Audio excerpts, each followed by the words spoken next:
In this video, we'll work out why all RS GT e-trons are just sitting in the Audi dealership waiting for that right customer. Well, we'll go through all the colours, the exterior, the optional extras that you can get on the alloys, the back, the interior. So we've got all of that to cover in just under 8 minutes. So let's get straight into it.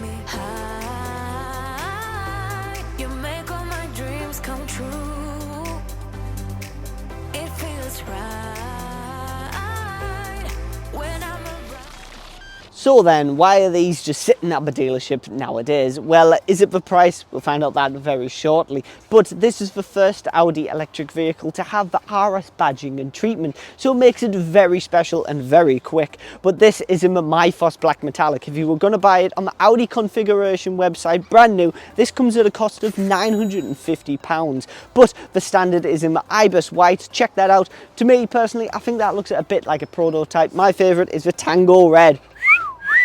Now that is pretty, but back to the MyFos Black. This looks like a beast. It looks really sporty and looks really mean. How about these alloys though?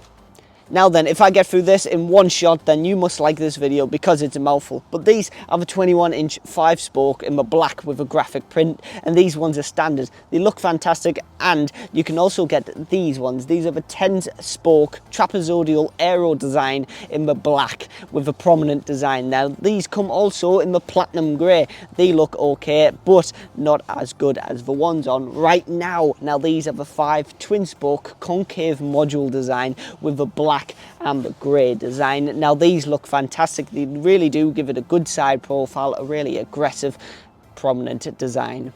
It's all well and good loving the outside, but it's the inside that you're going to be spending all your time in. So what's not to love about these fine Napa leather seats? You've got the honeycomb pattern, the express red stitching, you've got the leg extender, you've got the RS badge. Now these are so sporty. You can get it in the grey as well, but I much prefer the red because it just gives the inside, it looks so much more classier, especially with the red seat belts. They just stand out and they make it more prominent, and it looks so nice. You've got it around the center console as well, so it just gives it a much better feel. Now then, we've talked about the seats. What about the rest of the interior? Well, this has got to be the most Alcantara interior that I've ever seen in a car. Well, you've got it on the doors, you've got it around the edges of the car, you've got it on the centre console, the steering wheel, next to the infotainment centre, and not to mention the whole roof has got Alcantara, so it is fantastic. Hopping inside now, you've got quite a lot of space. The seats are quite low down. You've got the electronically adjustable seats as well. You've got your gear selected, your 2 cup holders, this cool drawer that opens quite nicely, and not to mention your all other buttons. So let's go check out the infotainment screen. As per usual, Audi has outdone it itself with the nicest interior. You've got the grey trim around it, and I told you the Alcantara steering wheel. But here is the infotainment centre. We've got Audi Drive Select. This comes with efficiency, comfort, dynamic and individual, and you can lower or raise your suspension, and that's really cool just by pressing that button. But otherwise, we've got all the other buttons. We've got the parking aid, so let's check out. If I put it into reverse, we've got the 3D camera as well, so you've got the surround view right there. That's pretty cool. You've also got the rear view camera as well as many other. If I turn the 3D off, you've got all these other cameras. There's 6 or something, so it really is nice and simple to get in and out of parking spaces with the lines as well.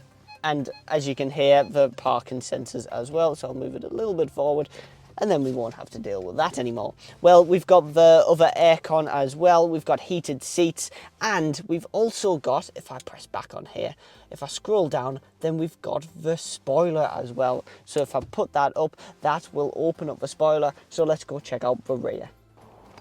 Now then, I'm pleased that e-Tron has come with a retractable spoiler because it looks so nice and sporty from the rear. But you've got the full carbon roof that looks fantastic. You've got the RS badging, the blacked out logo and the e-Tron GT. Not to mention the carbon trim around the rear diffuser, plus all these parking sensors that we just showed you. But what is cool, it's got this cool animation when you're unlocking the car on the full LED tail light. Check that out. That is such cool. Looks like RoboCop. But it's also got the automatic automatic tailgate with 360 litres of boot space, and not only does it have a rapid acceleration time as well, but it's got a rapid charging time as well, from getting from 5% to 80% on a rapid charger in just under 23 minutes, which is extraordinary and gets you back on the road rather quick. This has got a range of 297 miles, so it's quite decent and it can go quite far, especially with a charging time that small.